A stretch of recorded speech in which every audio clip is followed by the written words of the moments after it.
আসসালামু আলাইকুম প্রিয় দর্শক, আপনারা সবাই এর মধ্যে জানেন আজকে যে খবরটা নিয়ে আমি কথা বলবো এটা সোশ্যাল মিডিয়ায় সকাল থেকে ব্যাপক চাউর হয়ে গিয়েছিল। কারণ ঘটনাটা ঘটেছে নিউ ইয়র্কে, এবং নিউ ইয়র্কের সময় সোমবার বিকাল 5টায়, মানে ওদের সোমবার বিকাল 5টা মানে আমাদের রাতের শেষ রাতের দিকে আর কি। তাদের সকাল থেকেই যারা সোশ্যাল মিডিয়া খুলেছেন সবাই দেখেছেন ভিডিওটা। যে ঘটনাটা হলো যে ডক্টর ইউনূসের সঙ্গে বাংলাদেশের একটা বিভিন্ন 3টা রাজনৈতিক দলের 6 জন প্রতিনিধি নিউ ইয়র্কে গিয়েছিলেন একই বিমানে করে, এবং সেখানে মির্জা ফখরুল ইসলাম আলমগীর ছিলেন। আমরা যতটুকু ছবিতে দেখেছি এনসিপির 2 জন লিডার আখতার হোসেন এবং তাসনিম জারা, তারা যাচ্ছিলেন এবং তাদেরকে আওয়ামী লীগের লোকজন নানা ধরনের কটূক্তি করেছেন এবং ডিম ছুঁড়ে মেরেছেন, এবং ডিমগুলি বেসিক্যালি মেরেছেন আখতার হোসেনের গায়ে। আখতার হোসেন পাঞ্জাবি পরা ছিলেন, নিচে পায়জামা ছিল, উপরে একটা কোট চাপানো ছিল। সেই কোটের পেছনে তার পিঠে আর কি ডিমগুলো ভেঙেছে। এই অবস্থা আমরা দেখেছি, এবং নানা ধরনের অশ্লীল স্লোগান দেওয়া হচ্ছিল। কিন্তু ইন্টারেস্টিংলি তাসনিম জারা এবং মির্জা ফখরুল ইসলাম আলমগীর এদের গায়ে হাত তোলা হয় না, এবং এদেরকে সরাসরি তাসনিম জারাকে 2-1টা কটূক্তি আমি করতে শুনেছি, আমার কানে এসেছে। মির্জা ফখরুল ইসলাম আলমগীরকে তেমন কিছু বলা হয়নি, এবং তাকে এটাও আমি বলতে শুনেছি একজন যে উনি সিনিয়র মানুষ, ওনাকে যেতে দাও, কিছু বলো না, এই ধরনের কথা আমি শুনেছি। তো এনারা যাচ্ছেন ডক্টর ইউনূসের সঙ্গে, ডক্টর ইউনূস তাদেরকে নিয়ে যাচ্ছেন, এটা আমরা আগে থেকে জানি। এটা নিয়ে আমি নিজেও একাধিকবার বিশ্লেষণ করেছি এবং আমি আমার মতামতটা দিয়েছি, এবং সেখানে আমি বলেছিলাম যে মির্জা ফখরুল ইসলামের এই যাওয়াটা আমার কাছে একেবারেই পছন্দ হয়নি। আমি মির্জা ফখরুল ইসলাম আলমগীরের মতো লোকের কাছ থেকে এ ধরনের অপরিণত রাজনৈতিক সিদ্ধান্ত আমি আসলে দেখে একটু অবাকই হয়েছি। যখন সেটা অন্য হিসাব, তারা তো চলেই গিয়েছেন, তখন সেখানে তার নতুন করে ওটা নিয়ে আর বলার কিছু নেই। কিন্তু যে ঘটনাটা ঘটলো, এই ঘটনাটাকে আপনারা কীভাবে বিশ্লেষণ করবেন, এটা নিয়ে আমি 2-1টা কথা আপনাদের সঙ্গে শেয়ার করতে চাই। আমি খুব বেশি কিছু মন্তব্য করব না, আমি অন্যদের মন্তব্যগুলো আপনাদের সঙ্গে শেয়ার করব, তাহলে আপনারা মোটামুটি একটা ধারণা করতে পারবেন আসলে ঘটনাটা কেমন হয়েছে। ওনারা বিমানবন্দরের টার্মিনালতে যখন বের হচ্ছিলেন নিউ ইয়র্কের, তখনই কিন্তু এই ঘটনাটা হয়, এবং সেটার প্রেক্ষিতে এরই মধ্যেই বেশ কিছু ঘটনা কিন্তু হয়েছে। আমরা কিছু কমেন্টস পেয়েছি। মির্জা ফখরুল ইসলাম আলমগীর উনি ওনার ভেরিফাইড ফেসবুক পেজে উনি একটা কমেন্ট করেছেন। সেই কমেন্টটা বরং আপনাদেরকে আমি একটু পড়ে 2 লাইনের কমেন্ট একটু পড়ে শোনাই। উনি লিখেছেন, নিউ ইয়র্ক বিমানবন্দরে যা ঘটেছে তা আবারও প্রমাণ করলো আওয়ামী লীগ তাদের অন্যায়ের জন্য বিন্দুমাত্র অনুশোচনা করে না। আওয়ামী লীগ আজ পর্যন্ত যা কিছু করেছে সব কিছুর বিচার আইনের মাধ্যমে হবে। দল ও দেশের স্বার্থে ধৈর্য ধরুন। মানে মির্জা ফখরুল ইসলাম আলমগীর, ওনাকে আমরা যতটুকু চিনি, উনি যে ধরনের কমেন্ট করতে পারেন, যে ধরনের রিয়াকশন করতে পারেন, এই রিয়াকশনটা হুবহু সেরকমই। উনি কিন্তু সবাইকে ধৈর্য ধরতে বলেছেন এবং আইনের মাধ্যমে বিচারের কথা বলেছেন। এটাকে আমি আসলে খুব অ্যাপ্রিসিয়েট করি। কিন্তু আমি এখন যে আলোচনাগুলো করতে চাই যে আসলে ঘটনাটা ঘটলো কি, এবং এই ঘটনার জন্য আমি কাকে কিভাবে বলবো। এই অভিযোগের কারণে তাকে গ্রেপ্তার করা হয়েছে, এবং তাকে আগামীকালকে পুলিশের নিউ ইয়র্কের আদালতে উপস্থাপন করা হবে। 1 রাত তাকে জেলখানায় থাকতে হবে।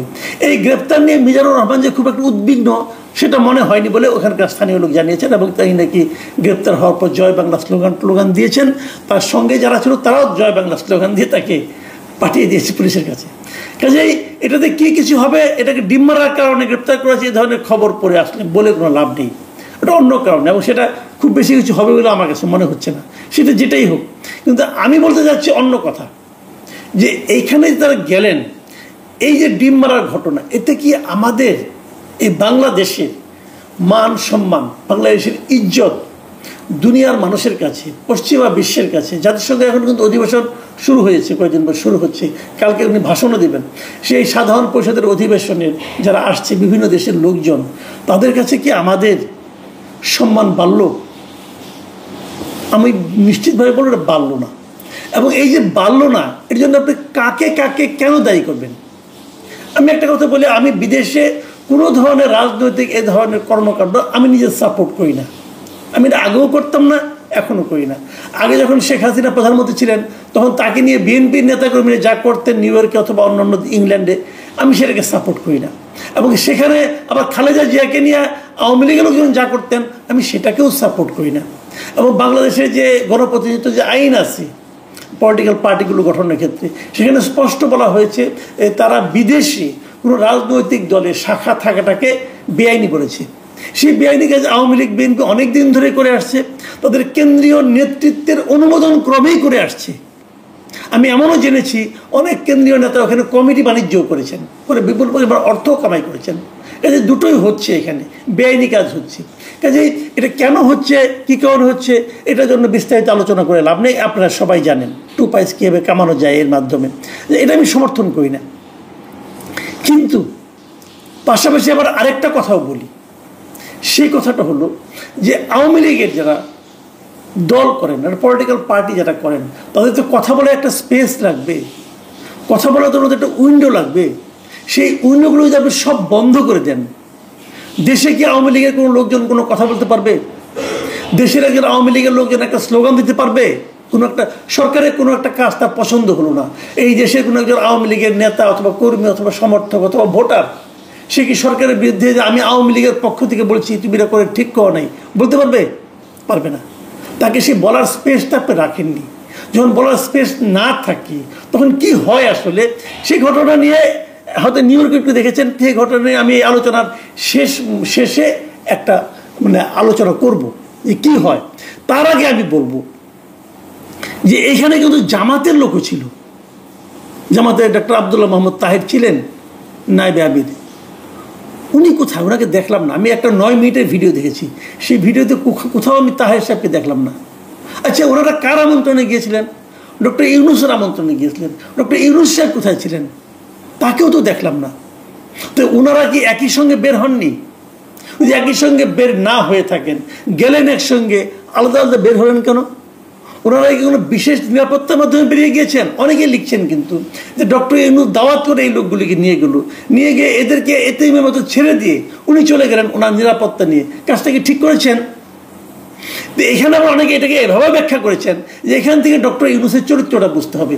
উনি দাওয়াত করে সবাইকে নিয়ে যাবেন, কিন্তু নিজের কাজটা করে উনি অন্যদেরকে নিরাপত্তাহীনতার মধ্যে ছেড়ে চলে যাবেন। এটাই কি উনি করবেন? আমি জানি না কি করবেন, কিন্তু এর মাধ্যমে কিন্তু একটা ক্যারেক্টার কারো বোঝা যাচ্ছে। আচ্ছা, একটা কথা আপনি আমাকে বলেন, এই যে বিএনপির মির্জা ফখরুল ইসলাম আলমগীরকে নিয়ে গেলেন, কেন নিয়ে গেছেন? উনি কি এখানে জাতিসংঘের আমন্ত্রিত অতিথি? না, ডক্টর ইউনূসের আমন্ত্রণে গিয়েছেন। ওনার কি কাজ? উনি কি জাতিসংঘে ভাষণ দেবেন? না, তাও করবেন না। তাহলে ওনার ভূমিকাটা কি এখানে? গিয়েছেন। হয়তো অনেকে ভেবেছিল যে মির্জা ফখরুল ইসলাম আলমগীর থাকলে বিএনপির লোকজন এখানে অনেকে উপস্থিত থাকবেন, তারা তাকে অভ্যর্থনা জানাবেন, তারা তাকে সঙ্গে থাকবেন, নিয়ে যাবেন, একটা নিরাপত্তা বোধ। এবং অনেকে এমনও বলেছিল, আমি নিজেও বলেছিলাম, ডক্টর ইউনূস তাকে নিয়ে যাচ্ছেন আসলে মানব ঢাল হিসাবে ব্যবহার করার জন্য। বিএনপির নেতাকর্মীরা কোথায়?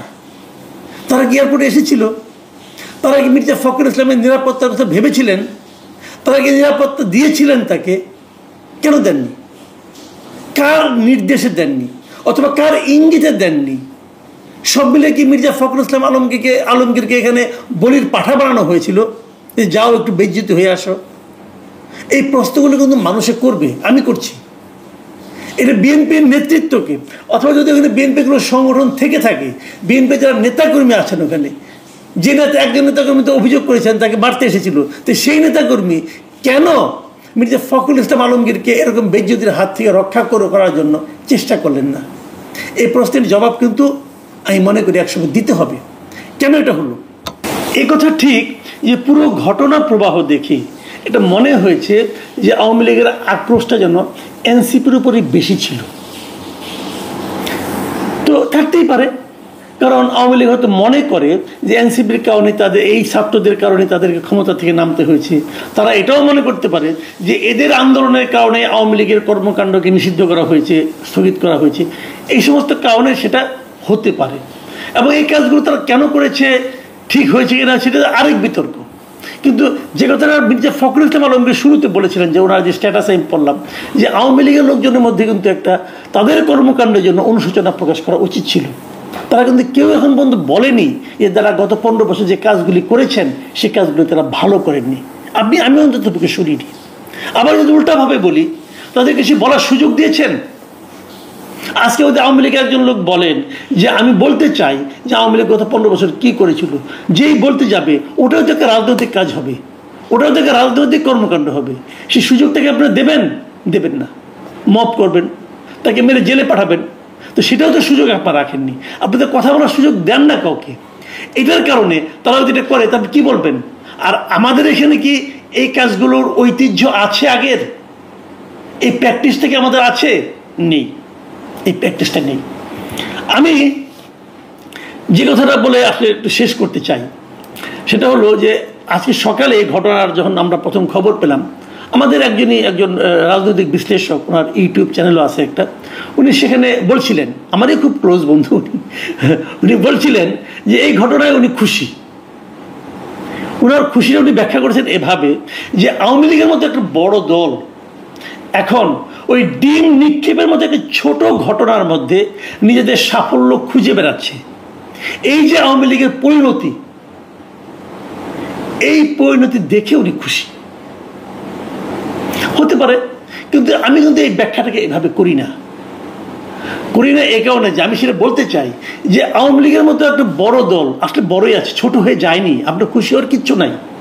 আপনি তো দেশে থেকে কথা বলতে দিচ্ছেন না, কথা বলতে দেন না। বিগত আমলে আমরা দেখতাম বিএনপি লিডাররা বলতেন আওয়ামী লীগের লিডারদেরকে উদ্দেশ্য করে, ওই পুলিশের প্রহরা বাদ দিয়ে, ওই বন্দুকধারীদের প্রহরা বাদ দিয়ে খালি হাতে মাঠে আসেন, দেখবো কার কত শক্তি আছে। এখন যদি আওয়ামী লীগের লিডার আপনাদেরকে বলে যে আমাদেরকে তো আপনি পুলিশ রাস্তায় নামলে পুলিশ দিয়ে পিটান, পুলিশ সরিয়ে নিয়ে আসেন দেখি কার কতটা শক্তি আছে, তখন কিন্তু বোঝা যাবে যে আওয়ামী লীগ কি ক্ষুদ্র হয়ে গেছে, নিউ ইয়র্কের ডিম নিক্ষেপের মধ্যে চলে গেছে, নাকি আওয়ামী লীগ আছে। উনি এটা ভেবে এক ধরনের তৃপ্তি পেয়েছেন যে একসময় বাঘ আওয়ামী লীগ সে বিড়ালে পরিণত হয়েছে। এই তৃপ্তি নয় ভাই। আমি বিড়ালে একটা গল্প বলে আলোচনাটা শেষ করে দিই। এক লোক তার বাসায় একটা বিড়ালকে সে একটু সাহায্য করবে, বিড়ালকে একটা ঘরে বন্দি করছে, করে ঘরের সমস্ত দরজা জানলা সব বন্ধ করছে, হাতে একটা লাঠি নিয়েছে, বিড়ালটাকে আচ্ছা মতো পেটাবে বলে। মিনিট 10 পরে যখন বের হয়েছে, বিড়ালের কি হয়েছে সেটা আলাপ পরে, উনি নিজে যে রক্তাক্ত হয়ে গেছেন এতে কোনো সন্দেহ নাই। বিড়ালের খামচি ওনার গায়ে প্রচুর লেগেছে, কারণ বিড়াল যখন দেখেছে আমার যাওয়ার কোনো জায়গা নেই, আমি ঘরের মধ্যে বন্দি হয়ে গেছি, তখন একটা বন্দি হয়ে থাকা বিড়াল যেরকম ভাবে আগ্রাসীভাবে তাকে আক্রমণকারীকে অ্যাটাক করে, ঠিক সেই ঘটনাটাই ঘটেছে এখানেও। আর যদি সেটা বিড়াল না হয়ে আসলে বাঘ হয়, তাহলে একটা ঘরের মধ্যে বন্দি করে বাঘকে যখন মারতে যাবেন কি পরিণতি হবে সেটাও একবার ভাবা দরকার। কাউকে বন্দি করে নয় রে ভাই, মুক্ত করে দিয়ে আলোচনা করেন এবং আলোচনা করেন। মানুষ তো আমরা, মানুষকে কথা বলতে দেন এবং তারপর মানুষকে বিচার করার দায়িত্ব দেন। জনগণ বিচার করবে তারা কোন বাঘকে বিড়াল বানাবে আর কোন বিড়ালকে বাঘ বানাবে, এই দায়িত্বটা জনগণের উপর ছেড়ে দেন, তাহলেই প্রকৃত বিচারটা পাবেন। নয়তো ক্ষমতার গর্বে, ক্ষমতার দম্ভে আপনি এখন একটা করবেন, 2 দিন পরে উল্টে যাবে। যেরকম আওয়ামী লীগ ক্ষমতার দম্ভে জামাতকে নিষিদ্ধ করেছিল, জামাত আরও শক্তিশালী হয়ে এসেছে। নির্বাহী আদেশে নিষেধাজ্ঞা